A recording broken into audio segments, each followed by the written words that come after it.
Abra sua Bíblia em Ageu, no capítulo 2, e deixe sua Bíblia aberta neste profeta do Antigo Testamento. Ageu é o antepenúltimo livro do Velho Testamento. O último é Malaquias, o penúltimo é Zacarias, e o antepenúltimo é Ageu. Ageu, Zacarias e Malaquias foram profetas para Israel após o cativeiro babilônico.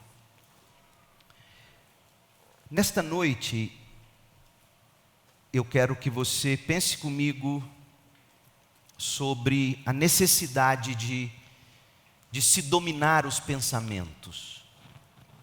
Domine seus pensamentos. Esta é a segunda lição de Ageu para aqueles que querem aprender o segredo do contentamento.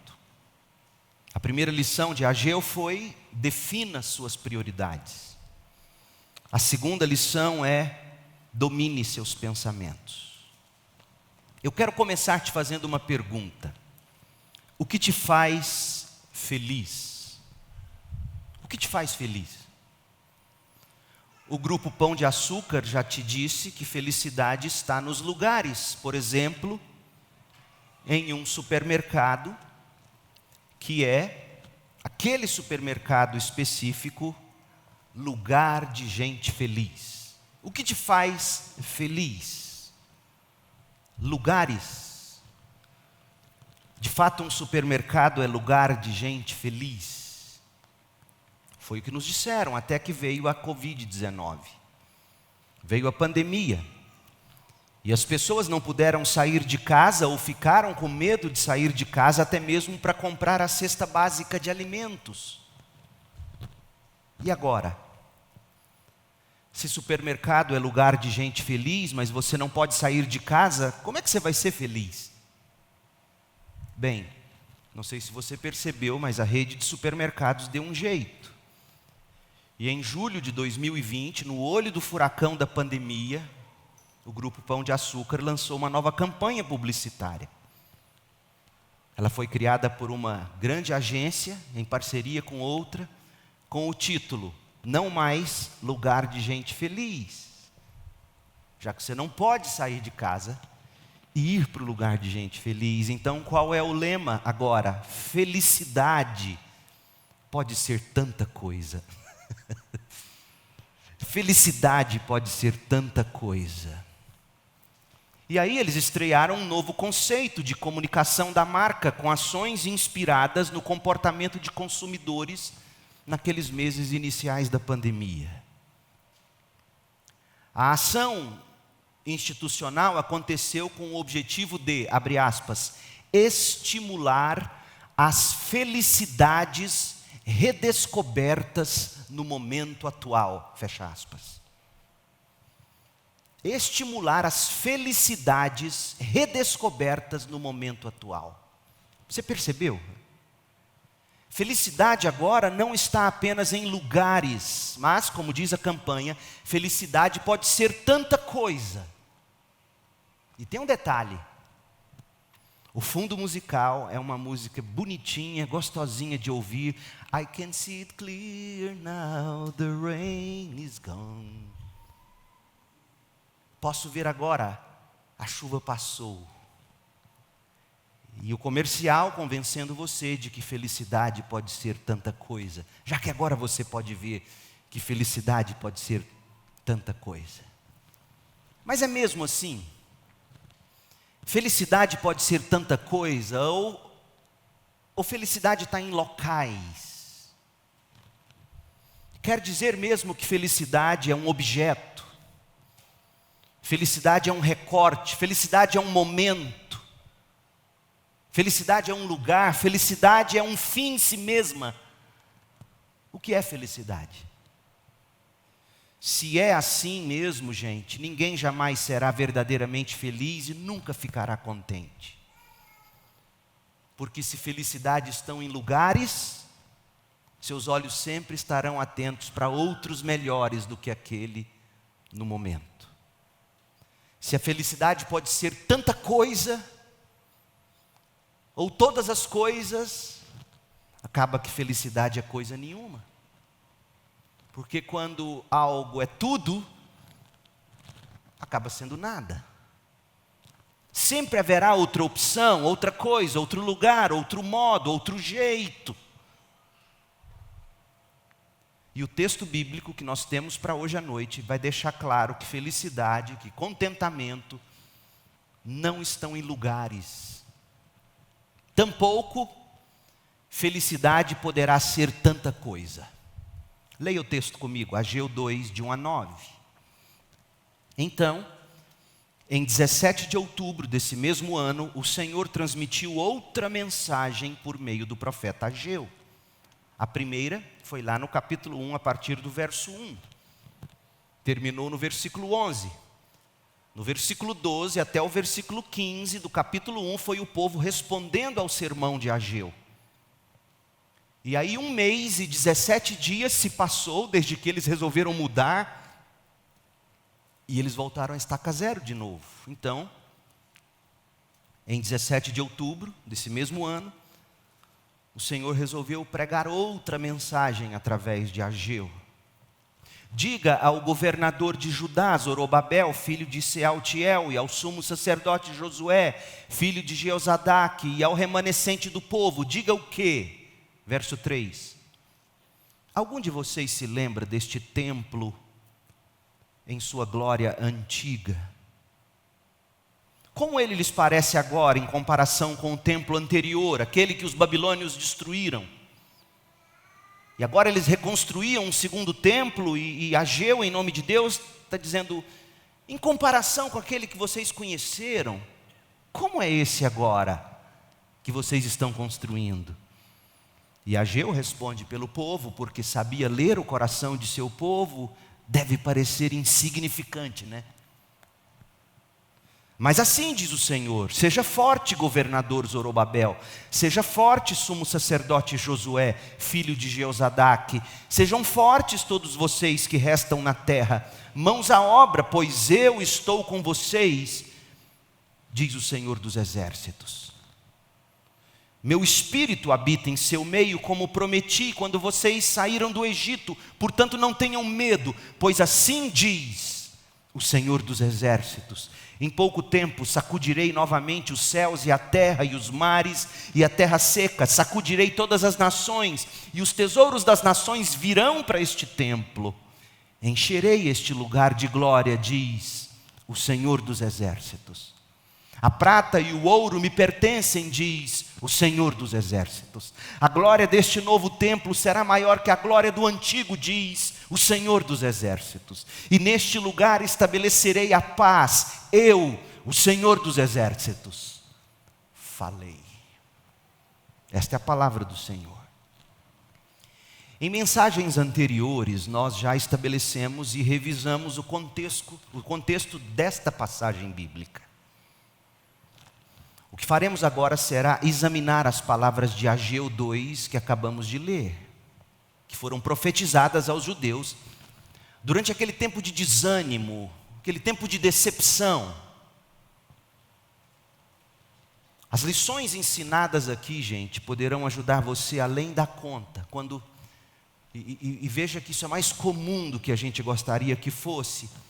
As lições ensinadas aqui podem nos ajudar quando nós formos invadidos pelos mesmos sentimentos daquela gente, chegando ao ponto de querer desistir.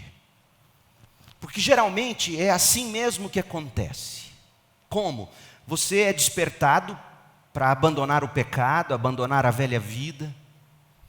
Você inicia a obra de reconstrução da nova vida em Deus, ou mesmo inicia a obra de Deus no mundo através da sua vida, mas em algum ponto você desanima, como aconteceu com esse povo no texto que acabamos de ler.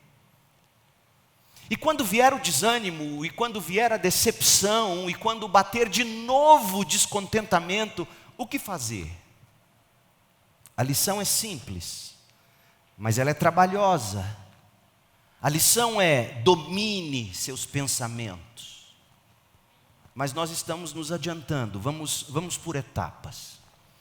Gente, todo sentimento, Todo comportamento tem uma causa. Nada acontece no vácuo. Nada acontece sem um motivo qualquer. O nosso texto nos informa que para aqueles repatriados, aqueles que foram liberados para deixar a Babilônia ou a Pérsia e voltar para Jerusalém, para esses repatriados dos dias de Ageu, as razões para tamanho desencorajamento giravam em torno de memórias. Memórias do passado. Memórias podem ser uma bênção, mas memórias podem ser também uma grande maldição. Memórias nostálgicas, memórias melancólicas sobre os bons e velhos tempos, quando aquele lugar era um lugar de gente feliz, com o grande templo construído por Salomão. Ah, esse lugar já foi bonito. Ah, esse lugar já foi glorioso. Ah, esse lugar já foi grandioso. Gente do mundo inteiro veio contemplar esse lugar. Até a rainha de Sabá veio visitar Salomão em toda a sua glória, quando este primeiro e grande e magnífico templo estava em pé. Mas agora, olha para esse que a gente está construindo. Olha que pequenininho. Oh, meu povo. Lembranças podem ser uma bênção, mas também podem ser maldição. Olhando para o passado, aqueles judeus eram culpados de, essencialmente, vincular felicidade ao local. Não existe local de gente feliz, porque felicidades não ocupam locais. Consequentemente, aquela gente estava sendo culpada de se concentrar no negativo, na tragédia. Uma vez que o suntuoso e periférico tinha virado coisa do passado, e eles estavam desprezando tudo de positivo que Deus estava fazendo na vida deles naquele momento, e eles estavam desprezando também tudo que Deus faria a partir daquele momento, daquele pequeno recomeço. E mais importante, aquela gente estava descartando o que verdadeiramente importa: Deus, a presença de Deus. E por isso eu fiz questão de, na minha leitura bíblica do texto, enfatizar no tom da minha voz, as tantas vezes, em tão poucos versículos, apareceu a expressão: Senhor Deus dos exércitos, Deus dos exércitos. Senhor dos exércitos, Senhor dos exércitos. De novo, e de novo, e de novo, o povo estava negligenciando a presença do Deus Senhor dos exércitos. Desse modo, gente, para aquele povo, a memória era um fardo pesado demais, como pode ser o seu caso hoje à noite. Memórias se tornaram fardos para você. A memória tinha se tornado maldição para aquela gente, e na sua vida hoje pode ser que seja uma maldição. De que o povo se lembrava? É a primeira pergunta. O povo se lembrava do esplendor do templo de Salomão. Ageu sabia disso, pastor que era, discernindo a alma e o coração daquela gente, foi na raiz do problema e os indagou no verso 3, como lemos. Leia de novo, Ageu 2:3. Algum de vocês se lembra deste templo e sua antiga glória? Essa pergunta revela o problema para eles. Sabe qual é o problema de vocês? Vocês estão se lembrando desse antigo templo em sua antiga glória de um modo errado. Como nós sabemos que Ageu estava dizendo isso, olha o que ele continua dizendo: como o templo de agora lhes parece em comparação com o anterior? O problema de vocês é que vocês estão medindo o agora de Deus na vida de vocês à luz de outrora. E vocês sempre chegarão a uma conclusão: o agora é insignificante. De fato, gente, vamos ser justos, o Templo de Salomão era uma das grandes maravilhas do mundo antigo. Sabe por que que o Templo de Salomão não ficou entre as 7 maravilhas do mundo? Talvez seria 8. Porque o Templo de Salomão foi destruído. Os babilônios destruíram. E aqui já tem uma lição para nós: Deus não está no negócio de manter maravilhas do mundo. O mundo é a grande maravilha dele. Esse Templo de Salomão só não ficou eternizado porque os babilônios o destruíram por completo, tornaram ele em cacos e pó e levaram dele para a Babilônia todos os seus tesouros. Agora, para você ter uma ideia de que templo era esse, abra em 1 Crônicas 29. 1 Crônicas 29, verso 2.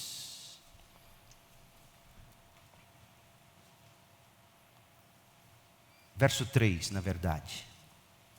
E agora, por causa de minha alegria com a construção do templo de meu Deus, eu, Davi, entrego todos os meus tesouros pessoais, ouro e prata, para ajudar na construção, além de todos os materiais que juntei para o santo templo. E olha o que Davi ofereceu, incentivando o povo a também oferecer. Verso 4. 105 toneladas de ouro de Ofir, 245 toneladas de prata refinada para revestir as paredes das construções. E para os outros trabalhos em ouro e prata a serem feitos pelos artesãos, os melhores da época. Quem seguirá meu exemplo e entregará hoje ofertas ao Senhor? Então, os chefes das famílias, os líderes das tribos, os generais, os capitães e os administradores do rei ofertaram voluntariamente. Para a construção do templo de Deus, eles entregaram, vejam os números: 175 toneladas de ouro, 10.000 peças de ouro, 350 toneladas de prata, 630 toneladas de bronze e 3.500 toneladas de ferro. Também contribuíram com pedras preciosas que foram guardadas no tesouro da casa do Senhor, sob os cuidados de Jeiel, descendente de Gerson. O povo se alegrou com as ofertas, pois as entregou ao Senhor voluntariamente, de todo o coração. E o rei Davi também se encheu de alegria. Sabe quanto custou esse templo? Eu fiquei com preguiça de fazer as contas, e a única conta que eu encontrei foi uma que alguém fez em abril de 2011. No esboço da mensagem tem o link para depois você acessar. Sabe quanto custou esse templo? Porque, veja, há pedras preciosas que nem foram listadas a quantidade, apenas com o que tem aqui listado. Esse templo custou, em reais, abril de 2011, valores de abril de 2011, 20 bilhões, 733 milhões, 48.801 reais e 67 centavos. Quase 21 bi custou o templo do Senhor. Para se ter uma ideia, o site da revista Exame, em 25 de julho de 2014, divulgou que o Templo de Salomão, da IURD, Igreja Universal do Reino de Deus, quando eu era pastor em São Paulo, Campinas, São Paulo, eu recebi um convite todo personalizado, vários pastores do Brasil receberam, para visitar o Templo de Salomão. Eu me arrependo porque eu joguei fora o convite. Eu queria ter guardado de lembrança o convite. Sabe quanto custou o Templo de Salomão? Da IURD. Antes de eu te dizer quanto custou, é bom que você saiba que ele é o maior templo ou espaço religioso do país. É maior do que o templo ou o Santuário Nacional de Aparecida, em São Paulo.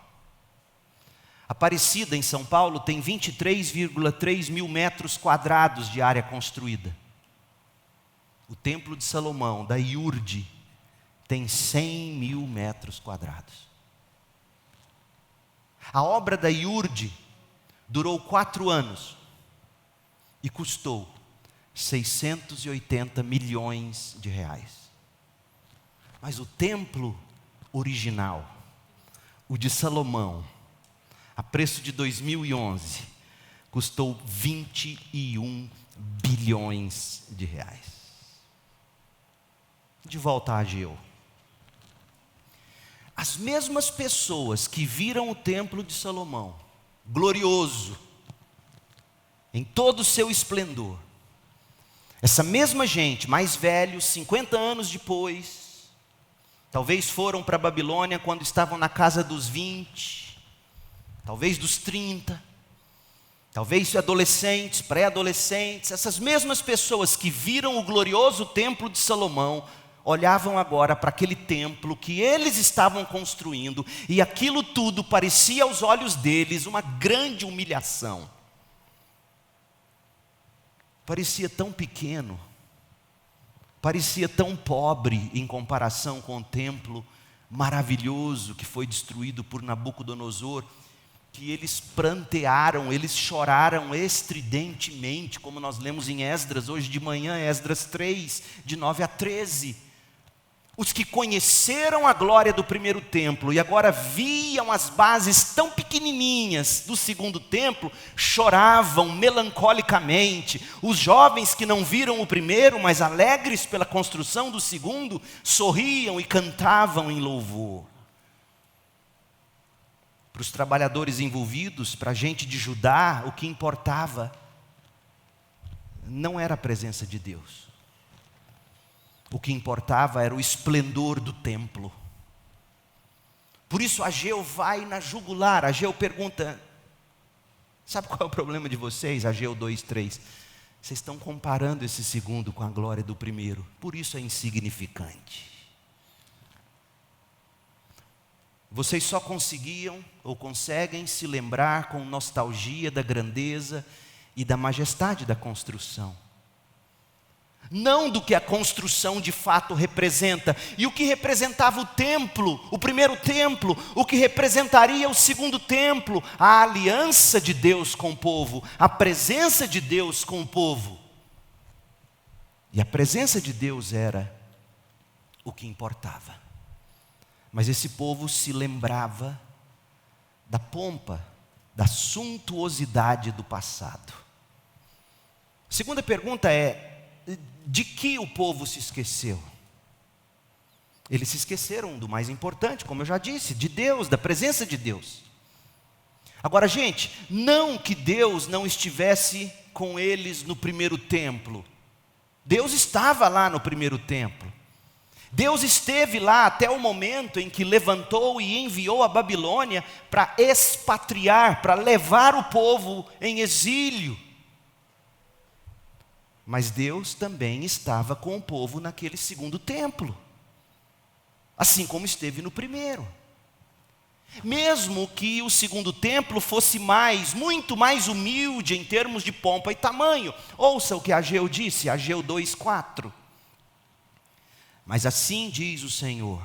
Esse mas do verso 4, eu leio na NVT, esse mas é um contraste com o que ele acabou de dizer no verso 3. No verso 3, Ageu colocou palavras certas nos lábios das pessoas a quem ele levantou a pergunta. Olha, a gente está achando esse segundo templo insignificante.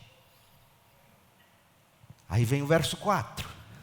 Mas, assim diz o Senhor, seja forte, governador Zorobabel, seja forte, sumo sacerdote Josué, filho de Jeozadaque, sejam fortes todos vocês que restam na terra, mãos à obra, pois eu estou com vocês, diz o Senhor dos Exércitos. Meu espírito habita em seu meio, como prometi quando vocês saíram do Egito, portanto não tenham medo. Realmente, gente, Abraão já era, Moisés já era, Josué já era, Davi já era, Salomão já era, e o grande e glorioso primeiro templo também já era. Mas o Espírito de Deus nunca deixou de estar com seu povo, o seu remanescente fiel. Deus esteve com o povo, inclusive lá na Babilônia. Pergunte aos profetas que estiveram com Israel na Babilônia. Pergunte a Ezequiel, pergunte a Daniel, e veja como Deus esteve presente com eles. Ezequiel é um dos profetas que mais fala do Espírito de Deus. Daniel provou da presença de Deus até em cova de leões, lá na Babilônia. Sadraque, Mesaque, Abednego, lançados na fornalha de fogo, teve ninguém menos do que o Filho eterno de Deus com eles naquela fornalha. Deus nunca abandonou o seu remanescente fiel. E assim como Deus habitou no grande e esplendoroso templo de Salomão, Ele também habitaria no pequeno templo que Zorobabel estava liderando. De fato, ouçam as palavras do profeta Zacarias, contemporâneo de Ageu, diga-se de passagem. Zacarias 4, verso 8. Olha o que de fato importa. Zacarias 4, 8 a 10. Depois, recebi outra mensagem do Senhor, diz Zacarias. Zorobabel lançou os alicerces deste segundo templo, e Zorobabel o completará. Então vocês saberão que o Senhor dos exércitos, a mesma expressão que Ageu usa, o Senhor dos exércitos me enviou. E aí vem uma palavra contundente: não desprezem os começos humildes, não desprezem os pequenos começos, pois o Senhor se alegra ao ver a obra começar, ao ver o prumo na mão de Zorobabel. E quantas vezes a gente despreza as pequenas coisas que Deus está fazendo?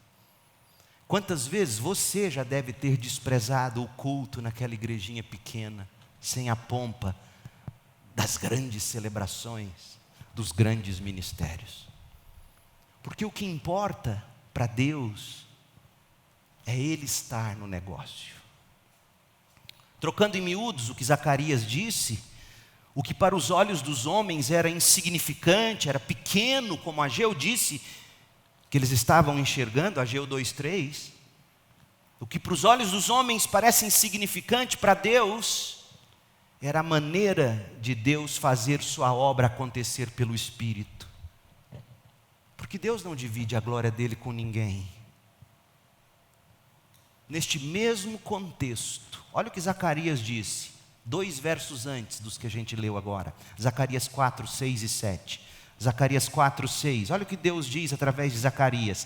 Então ele me disse: assim diz o Senhor a Zorobabel, não por força, nem por poder, mas pelo meu Espírito, diz o Senhor dos exércitos. Nada será obstáculo para Zorobabel, o governador, que tem que concluir essa obra, nem mesmo uma grande montanha. Diante dele, ela se tornará uma planície, e quando Zorobabel colocar no lugar a última pedra do templo, esse que vocês estão ignorando, quando Zorobabel colocar a última pedra do templo, o povo gritará: é pela graça, é pela graça. E há quem diga que o Antigo Testamento não era tempo da graça. Esse povo não conhece a Bíblia. Não ouça esses profetas da mentira. É graça do começo ao fim. A obra de Deus pode começar de maneiras pequenas. A obra de Deus começa tantas vezes de maneiras discretas. Mas quando chega ao auge glorioso, foi e é somente pelo Espírito Santo. E é pela graça soberana de Deus que essas coisas acontecem. Aliás, quando Jesus resolve descrever o reino de Deus, você se lembra como ele descreve?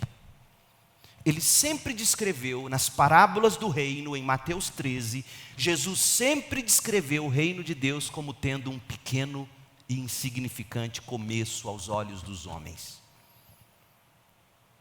Ele vai dizer que o reino de Deus é como um fermento que ninguém vê, mas que colocado na massa, em pequena quantidade, leveda toda a massa. Mas ele diz algo tremendo, Mateus 13, 31 e 32. Então Jesus contou outra parábola: o reino dos céus é como a semente de mostarda.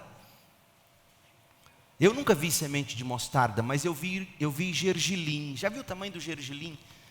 Os entendedores me digam depois, qual é maior, a de mostarda ou de gergelim? Quem conhece? Mostarda é menor?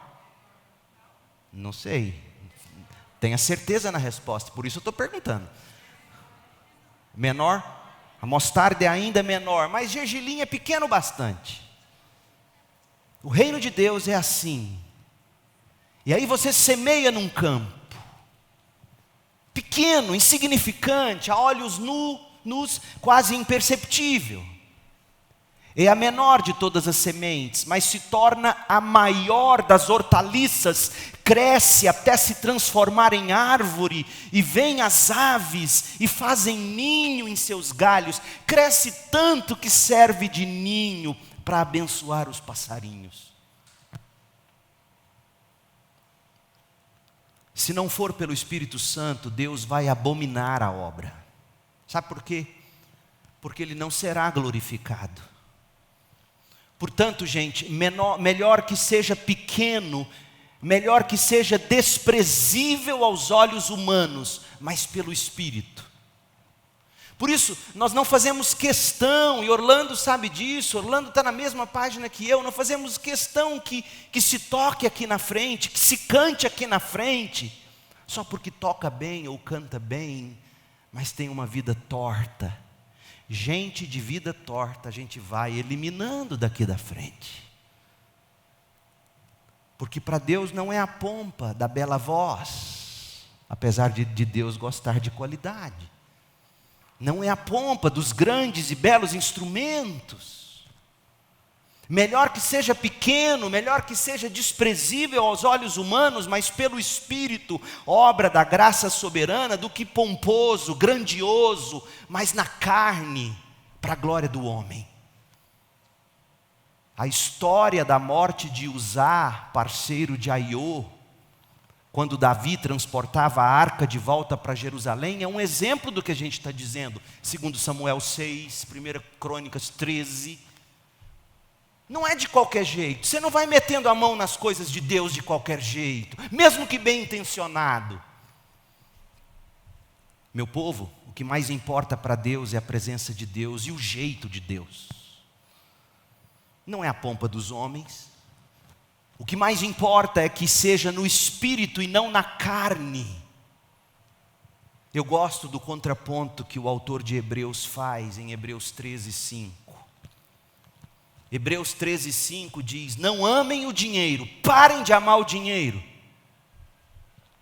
Estejam satisfeitos com o que vocês têm. E aí vem o contraponto. Vem a maneira de você parar de amar o dinheiro. Vem a maneira de você manter-se contente com o que você tem, seja muito, seja pouco. Qual é o antídoto? O autor continua: porque Deus disse: não o deixarei, jamais o abandonarei. Não é interessante que o antídoto bíblico para você parar de amar o dinheiro é saber que Deus está com você e desfrutar dessa comunhão com Deus? Esse é o ponto. Ter Deus como seu grande companheiro. Não o deixarei, jamais o abandonarei. Quem toma consciência disso, consciência das coisas do alto em Cristo que nós temos, não ama o dinheiro, usa o dinheiro. Usa o dinheiro para si, óbvio, mas usa o dinheiro para abençoar os outros. São satisfeitos com o que têm. Deus tem o seu jeito de fazer o nosso futuro ser sempre melhor do que o nosso presente. Ageu 2:9, Deus diz ao povo através do profeta: a glória deste novo templo, este que vocês estão chamando de insignificante, a glória dele será maior que a glória do antigo, diz o Senhor dos Exércitos. E neste lugar estabelecerei a paz. Eu, Senhor dos Exércitos, falei.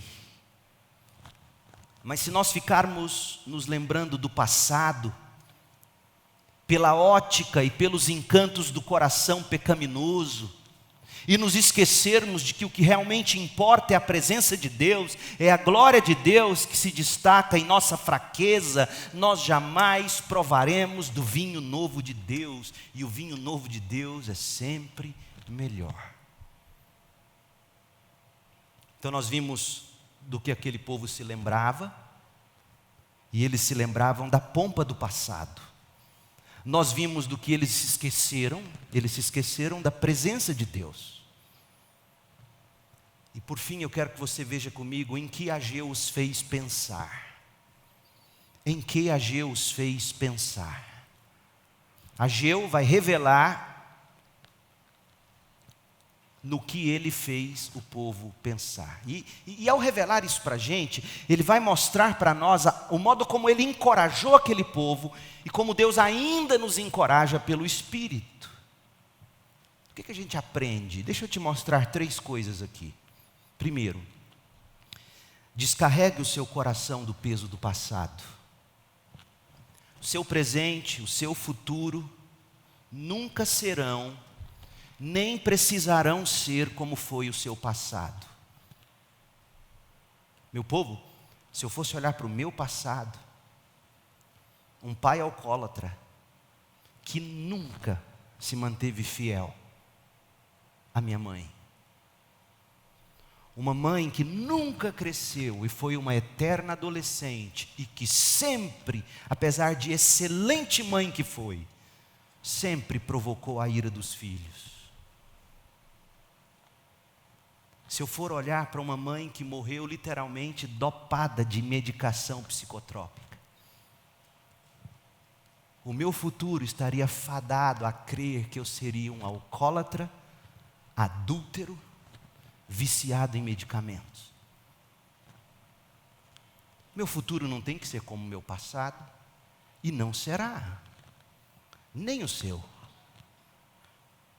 Para os judeus do período de Ageu, o segundo templo não seria tão grandioso, não seria tão pomposo como havia sido o primeiro.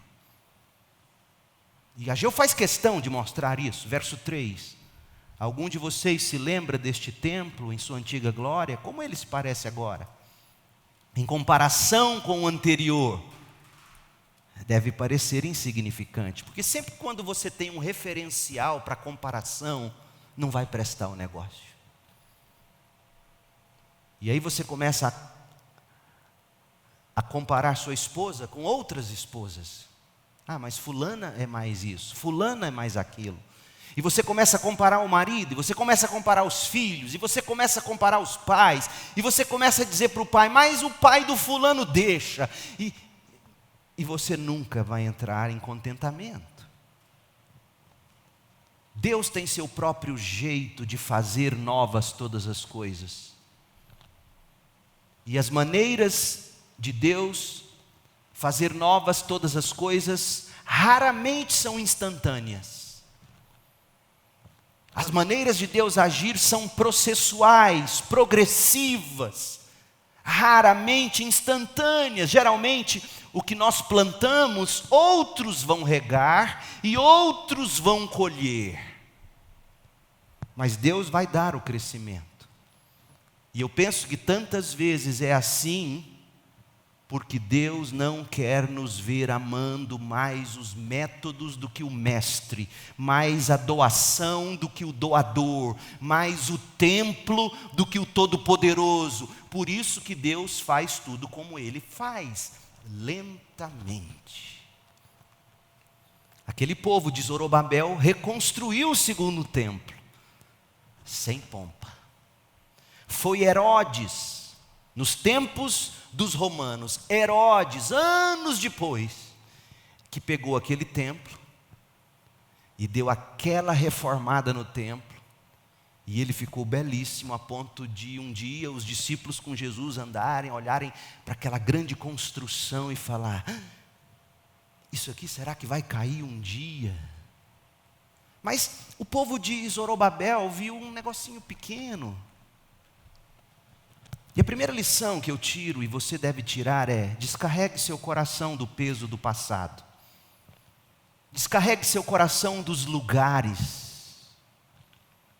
Enquanto você viver remoendo o passado, seja o bem, seja o mal do seu passado, você vai sofrer e você vai fazer novas gerações sofrerem. Agora, há gente que precisa voltar no passado. Há gente que precisa pedir o devido perdão. Há gente que procura ou deveria procurar fazer a devida restituição. Há pessoas que, para viver bem no presente e colher frutos no futuro, precisam voltar no passado, não para se escravizarem lá, mas para fazerem o que talvez nunca fizeram. Porque a gente é mestre em varrer sujeira para debaixo do tapete. A gente é mestre em esquartejar e guardar esqueletos nas gavetas. Há pessoas, talvez você que me ouça, precisará voltar ao passado e fazer do jeito certo. E pedir o devido perdão, olhando no olho, com amor, com sinceridade, sem hipocrisia. E devolver e restituir. Mas o passado não pode ser o seu senhor. Sobretudo agora eu digo para vítimas: pessoas pecam contra nós, pessoas abusam de nós. Talvez você tenha sido abusado, abusada. Se quem te abusou não voltou no passado para tratar como deveria ser, saiba, Deus cuidará dele ou dela. Mas você não pode viver no passado. Você não pode deixar o passado escravizar você. Para a glória de Deus e para a sua saúde espiritual, física, mental. Então hoje à noite, olhando para essa história, eu digo para você: deixe para trás aquele sonho do passado. Aquele sonho que você nunca conseguiu realizar. Diga: Deus, eu sonhei, mas não consegui. Tudo bem, abro mão. Aquele ideal antigo, aquele plano de outrora, as expectativas de desde sempre, deixa isso para lá. Foque no hoje, no que Deus está te ensinando hoje. Enterre suas más lembranças. Descarregue seu coração do passado. Olhe para o Senhor dos Exércitos. Porque essa pergunta retórica de Ageu 2:3 é para dizer o seguinte: enquanto vocês ficarem olhando para o que Deus está fazendo hoje e trazendo o passado como comparação, vocês acharão que o que Deus está fazendo hoje é insignificante. Descarregue o seu coração do peso do passado. Segundo, deposite sua esperança na promessa de Deus. Deposite sua esperança na promessa de Deus. Nossos olhos nunca devem estar fixos no passado nem no futuro. O passado nos amarga, o futuro nos torna ansioso. Nossos olhos devem estar fixos em Deus, nas promessas de Deus. O que nos aguarda no futuro não é o futuro, é a graça de Deus que prometeu estar conosco em Cristo todos os dias. Olhando firmemente para Jesus, o autor e consumador da sua fé, Hebreus 12, de 1 a 2. É olhando para Jesus que você vive a vida. Veja como Ageu prega para despertar a esperança nas promessas de Deus, em Ageu 2, de 3 a 5. Veja comigo, Ageu 2, de 3 a 5. Enquanto vocês ficarem comparando este com o de antes, vai parecer insignificante. Verso 3. Mas, assim diz o Senhor, Seja forte, Zorobabel, seja forte, sumo sacerdote Josué, filho de Josadaque. Sejam fortes todos vocês que restam na terra, mãos à obra, pois eu estou com vocês, diz o Senhor dos Exércitos. Meu espírito habita em seu meio, como prometi quando vocês saíram do Egito. Portanto, não tenham medo. No versículo 4, 3 vezes se diz seja forte. A NVI diz coragem.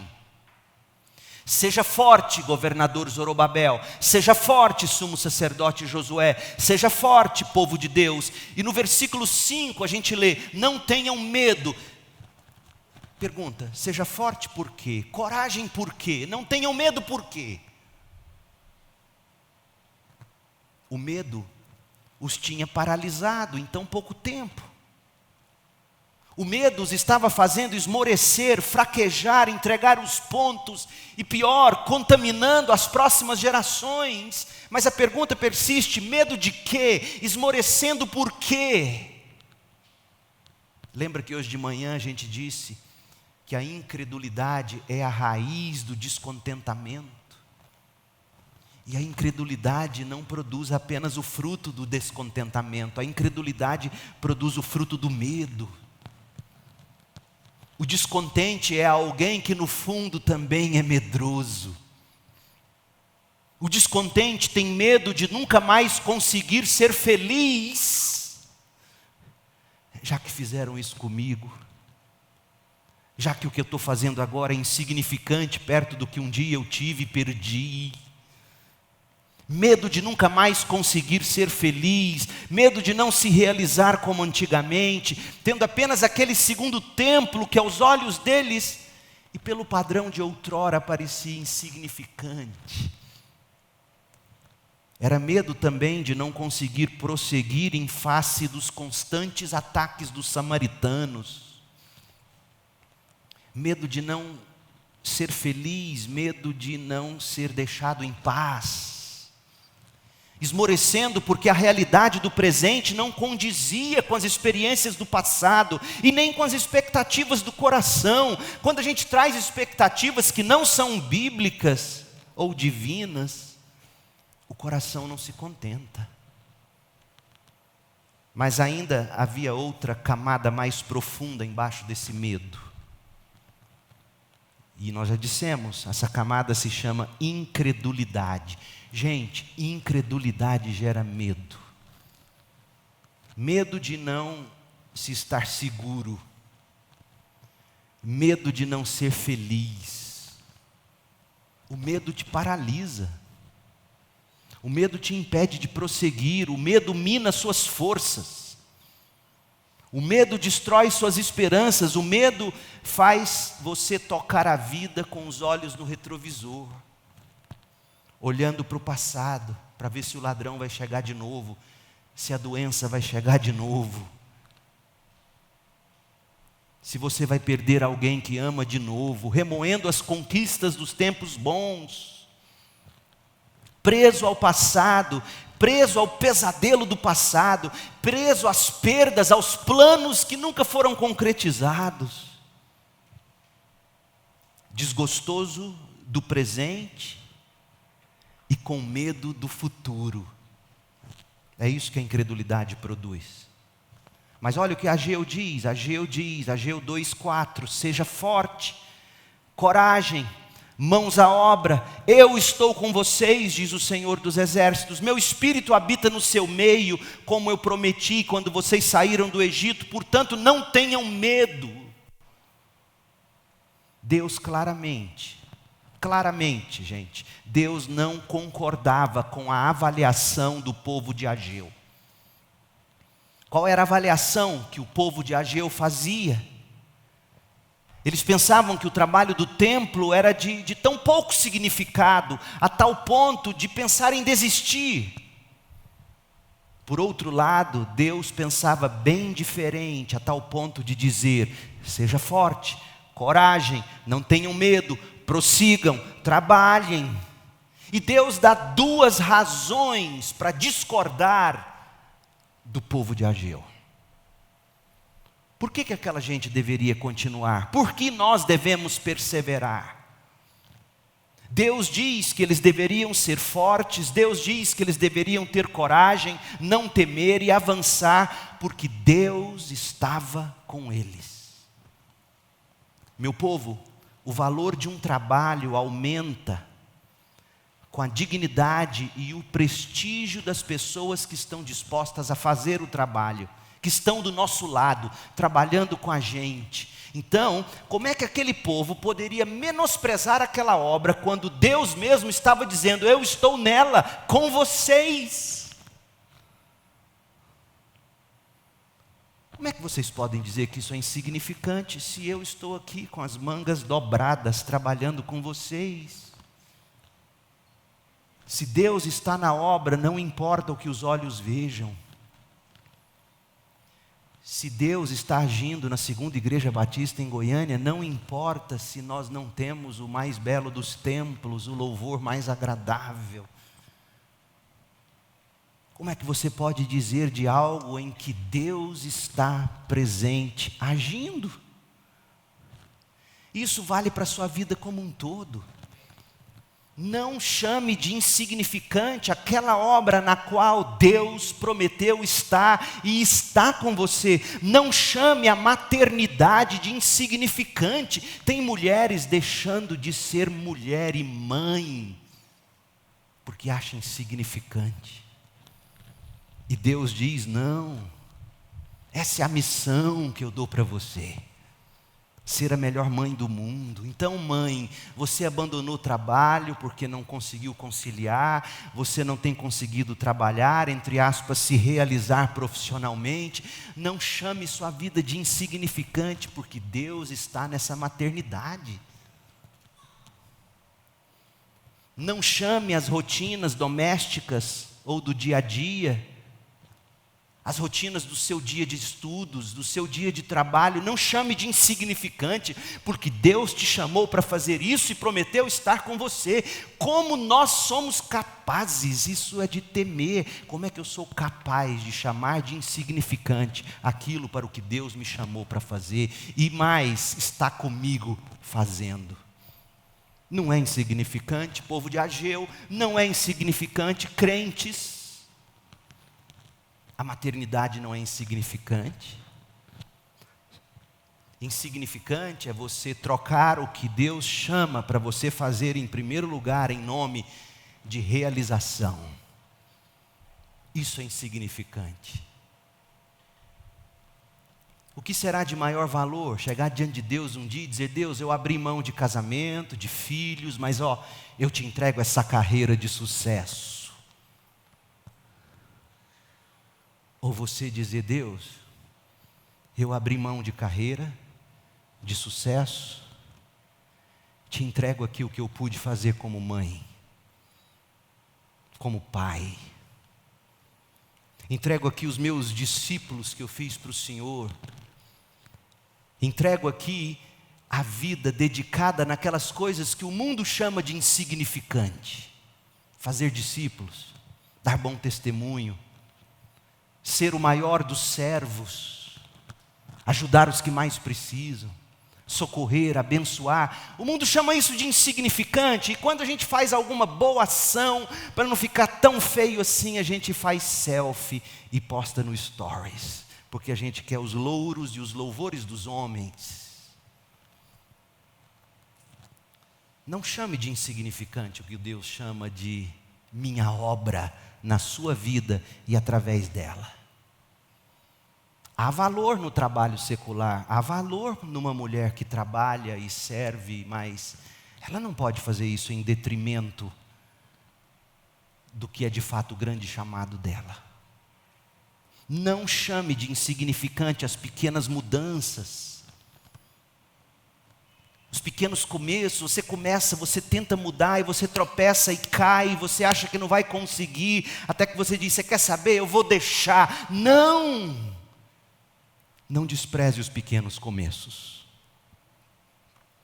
Mas veja, primeira coisa que Ageu diz: eu discordo de vocês quando vocês dizem que é insignificante. E sabe por que eu discordo? Porque eu estou nesse negócio. E se eu estou nesse negócio, não é insignificante.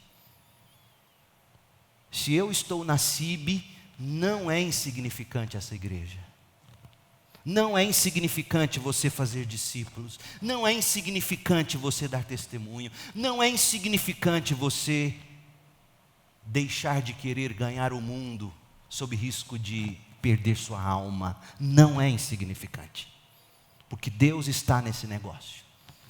Mas a segunda coisa, para Deus discordar, não é que eu estou apenas do seu lado e nesse negócio, eu estou em vocês, pelo meu Espírito. É isso que ele diz.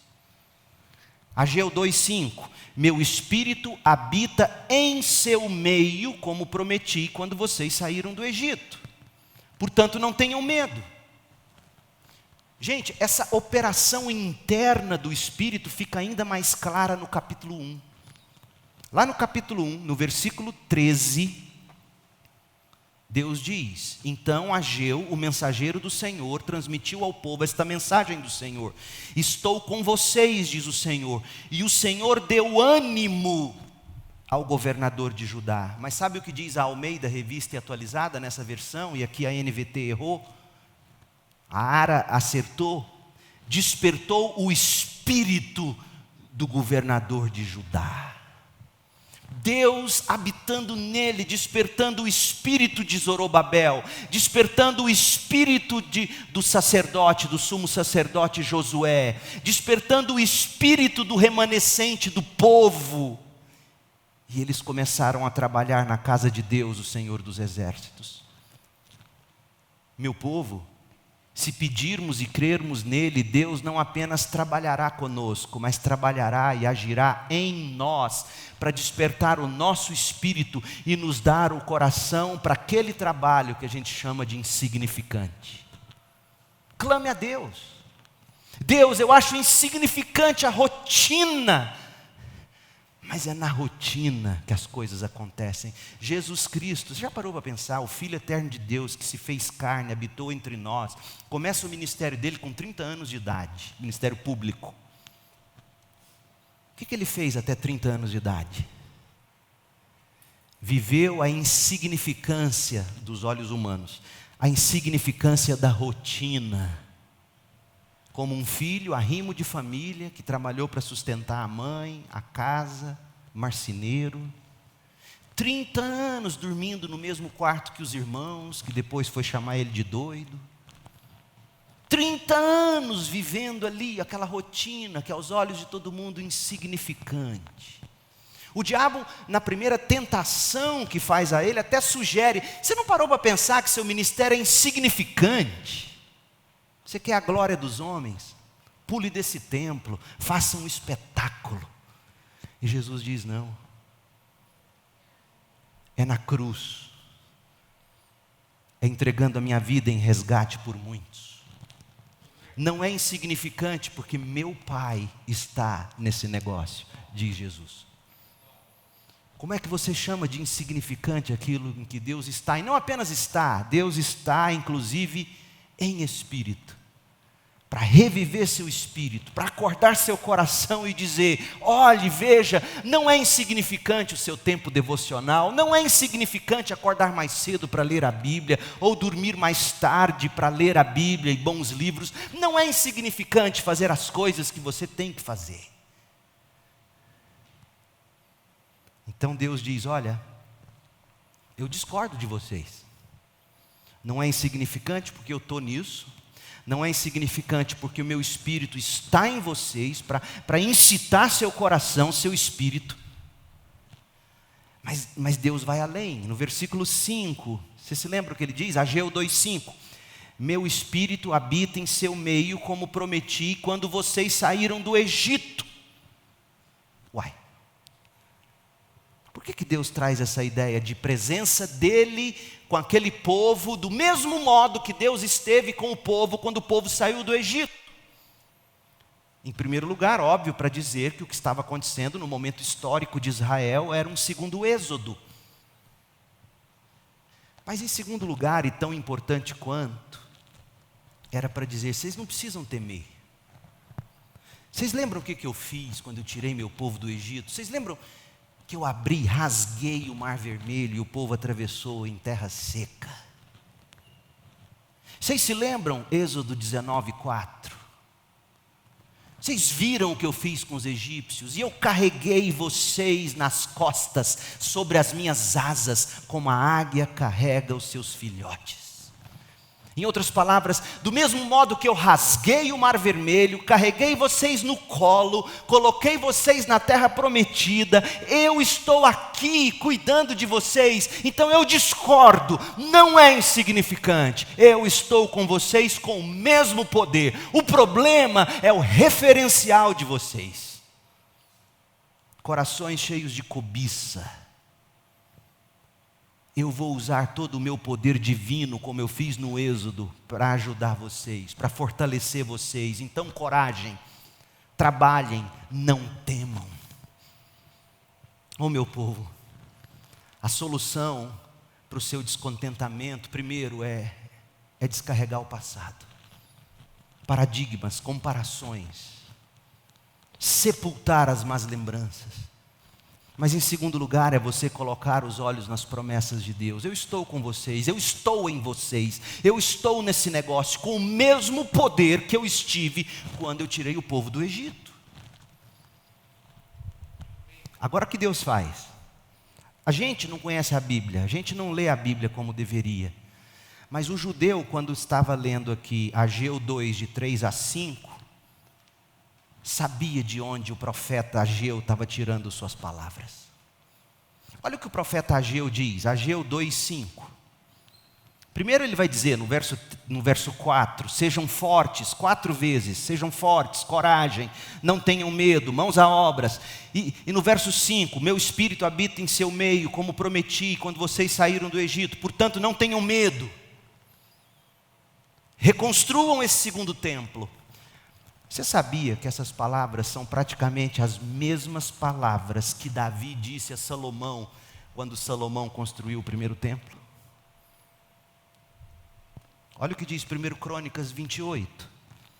1 Crônicas 28:19, Davi disse a Salomão: todos os detalhes dessas plantas me foram escritos sob a direção do Senhor. E continuou: seja forte, corajoso, faça o trabalho. As mesmas palavras de Ageu. Não tenha medo, não desanime, pois o Senhor Deus, meu Deus, está com você. Ele não o deixará, nem o abandonará durante toda a construção do templo do Senhor. Meu povo, a implicação dessa semelhança é que o mesmo Deus que trabalhou com Salomão, em Salomão, através de Salomão, trabalharia com aquele povo, naquele povo e através daquele povo e também em você. Tenham coragem, trabalhem na obra do templo, eu estou com vocês. Primeiro templo foi assim, segundo templo foi assim. E qual é o terceiro templo? Tem gente achando que ainda vai ter templo construído lá em Jerusalém, tem gente vivendo disso até hoje. Pode até ter, mas esse não é o terceiro templo. O terceiro templo é a igreja que está sendo construída. Nós somos pedras vivas desse templo. E nós somos chamados a construir essa igreja. E como é que a gente constrói essa igreja? Jesus diz como a gente constrói essa igreja: fazendo discípulos, fazendo discípulos. E agora você vai lembrar qual foi a promessa do rei Jesus, quando ele deu a grande comissão: eis que eu estou convosco, não tenham medo, vão, construam esse templo, façam discípulos. É a mesma promessa de Deus.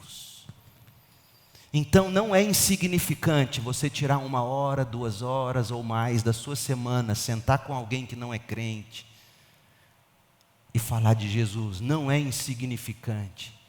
Insignificante é a sua vida quando você não se põe nessa obra. Não é insignificante você sentar com alguém sabendo que Deus prometeu estar com você na construção do templo chamado Igreja de Deus. Ele prometeu estar com Salomão e esteve. Ele prometeu estar com Zorobabel e o povo e esteve. E esse mesmo Deus e Rei prometeu estar conosco todos os dias até a consumação dos séculos. Então essa semana, mãos à obra, faça discípulos. Meu povo, coragem, trabalhem. E a última coisa, deleite-se nas promessas de Deus para o futuro. Deleite-se nas promessas de Deus para o futuro. Descarregue o passado, deposite sua esperança nas promessas de Deus. Eu estou com vocês, eu estou em vocês, não tenham medo, façam, prossigam. Quais são as promessas? Primeira, olha o que Deus revela no verso 6, ele diz, eu sou poderoso. Olha o que ele diz, verso 6, pois assim diz o Senhor dos Exércitos, em pouco tempo eu sacudirei novamente os céus e a terra, os mares e a terra seca. E a história nos mostra que os judeus não ficaram para sempre debaixo da opressão dos samaritanos. Deus sacudiu as nações, os persas não ficaram para sempre dominando o mundo. Os gregos conquistaram os persas, os romanos conquistaram os gregos, Herodes embelezou o templo de Zorobabel, mas na plenitude dos tempos nasceu Jesus Cristo, nos dias dos romanos, e um dia esse Jesus retornará para estabelecer para sempre o seu reino eterno. Ele é poderoso, é isso que Ageu quer que a gente enxergue. Segundo, Deus é presente. Verso 7, sacudirei todas as nações e os tesouros das nações virão para este templo. Encherei este lugar de glória, diz o Senhor dos Exércitos. Assim como gentes de todas as nações vieram para adorar no segundo templo em Jerusalém e levaram seus tesouros, Cristo em glória entrou no segundo templo. Jesus foi lá nesse templo. O Deus glorioso que se fez carne entrou lá, derrubou a mesa dos cambistas, anunciou o reino de Deus lá dentro. A glória de Deus encheu aquele lugar na pessoa de Jesus Cristo. Deus é presente. Em terceiro lugar, Deus é próspero. Verso 8, a prata e o ouro me pertencem, diz o Senhor dos Exércitos. Não era o ouro, não era a prata do primeiro templo que tornaram aquele templo glorioso, grandioso. E nem seria ouro e prata que tornariam o segundo templo glorioso. O que torna o templo glorioso é Deus nele. Ele é o dono do ouro, Ele é o dono da prata. A glória do segundo e do primeiro templo estava na presença de Deus. E é Pedro que, falando da obra de Jesus, em 1 de Pedro 1, 18 a 19, diz, olha, a nossa salvação não foi paga com simples prata ou ouro, que perdem seu valor, mas com o sangue precioso de Cristo, Cordeiro de Deus, sem pecado nem mancha. Deus é próspero e enviou o seu maior tesouro para pagar pelo nosso pecado. E por fim, Deus é paz. Verso 9, a glória deste novo templo será maior que a glória do antigo, diz o Senhor dos Exércitos, e neste lugar estabelecerei a paz. Eu, o Senhor dos Exércitos, falei, eu não minto. Quando Cristo entra na vida de alguém, assim como Ele entrou nesse segundo templo, nos dias em que Ele esteve entre nós, duas coisas acontecem. A vida da pessoa se torna gloriosa. Segundo os Coríntios 4, 7 diz que tesouro vem habitar em vasos de barro. Cristo, o conteúdo do Evangelho. Sua vida cheia de Cristo é uma vida cheia do maior de todos os tesouros. E outra coisa, você desfruta de paz. Paz com Deus, Romanos 5:1. Porque sem Cristo, sem o que Jesus fez na cruz, sem Ele ter vivido a vida perfeita, que eu e você não conseguimos viver, nossas obras não passam de trapo de imundícia. Mas Cristo viveu a vida perfeita, Cristo morreu como substituto. E aquele que crê na obra, na vida, na vitória de Jesus sobre a morte, sobre o pecado, faz as pazes com Deus. Esse é o primeiro passo que você precisa dar. Fazer as pazes com Deus em Jesus. Isso é fruto da graça. E essa graça que produz a paz com Deus, começa a produzir em você a paz de Deus. Filipenses 4:7. Por isso que Paulo sempre cumprimentava as igrejas dizendo graça e paz, nessa ordem. A graça produz paz. A graça produz paz com Deus, fazemos as pazes com Ele, a graça produz a paz de Deus. Gente, tudo que uma alma descontente precisa é de paz. Não é verdade? Uma alma descontente é uma alma sem paz. Ela nunca se contenta. Ela precisa de paz com Deus, ela precisa da paz de Deus. Paz para continuar vivendo para a glória de Deus. A alma da gente, a sua alma, a minha alma, precisa aprender a calar a voz do passado, abafar o barulho do presente e afastar o temor do futuro. Por isso que os nossos pensamentos têm que ser dominados. Ageu nos ensinou, descarregue o seu coração do peso do passado, deposite sua esperança em Deus no presente e se deleite nas promessas de Deus para o futuro. E a maior dessas promessas é a paz. Ele termina dizendo, Ageu 2:9, a paz de Deus. Olha como é que Paulo ensina a gente a desfrutar dessa paz. Filipenses 4:6. Não vivam preocupados com coisa alguma, em vez disso orem a Deus, pedindo aquilo de que precisam e agradecendo a Ele por tudo que Ele já fez na cruz por você. Então, vocês experimentarão a paz de Deus, que excede todo entendimento e que guardará seu coração e sua mente em Cristo Jesus. Por fim, irmãos, quero lhes dizer só mais uma coisa. Concentrem-se, dominem o pensamento de vocês, concentrem em tudo que é verdadeiro, tudo que é nobre, tudo que é correto, tudo que é puro, tudo que é amável, tudo que é admirável. Pensem no que é excelente, digno de louvor, continuem a praticar tudo o que aprenderam e receberam de mim, tendo ouvido de mim o que ouviram e me viram fazer. Então, o Deus da paz estará com vocês. Esse é o segredo do contentamento. Defina suas prioridades, domine seus pensamentos, e essas duas coisas se resumem numa só: Cristo. Viver é Cristo. Cristo é a sua prioridade. A paz está em Cristo. Cristo guardará a sua mente e o seu coração em paz. De modo prático, para terminarmos. A grande obra do templo está em andamento, gente. E a consumação dessa obra será no novo céu e na nova terra. O templo de Salomão foi destruído. O de Zorobabel foi construído. Herodes embelezou o templo.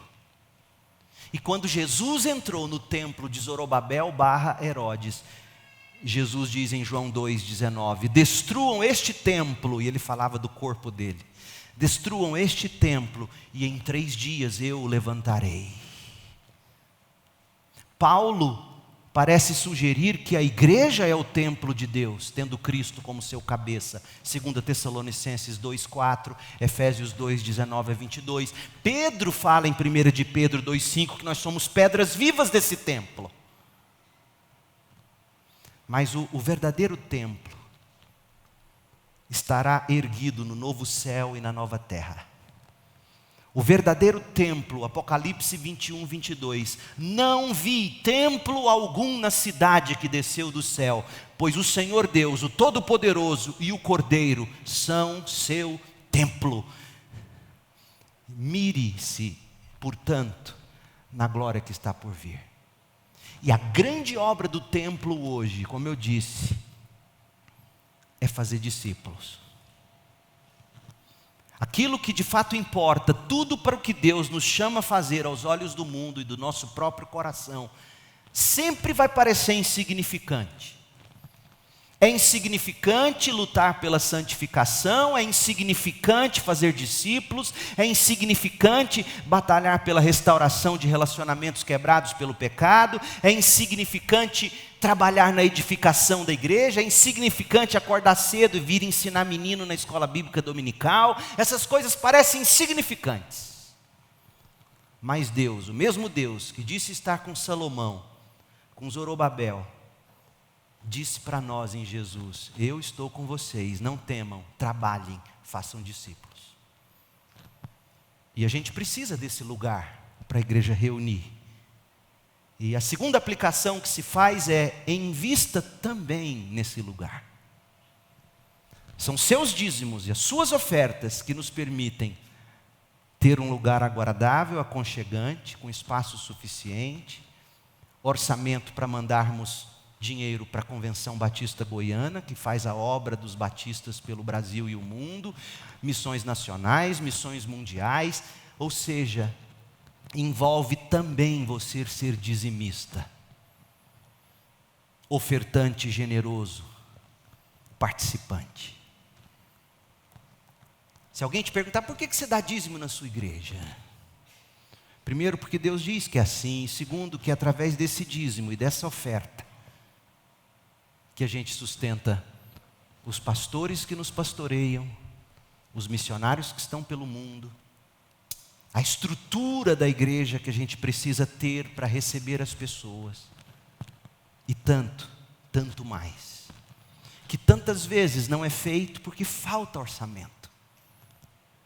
Nós estamos prestes a iniciar uma ampliação apenas aqui dessa nave, e não vai ficar, nos meus cálculos ingênuos, menos de 500 mil uma ampliação dessa.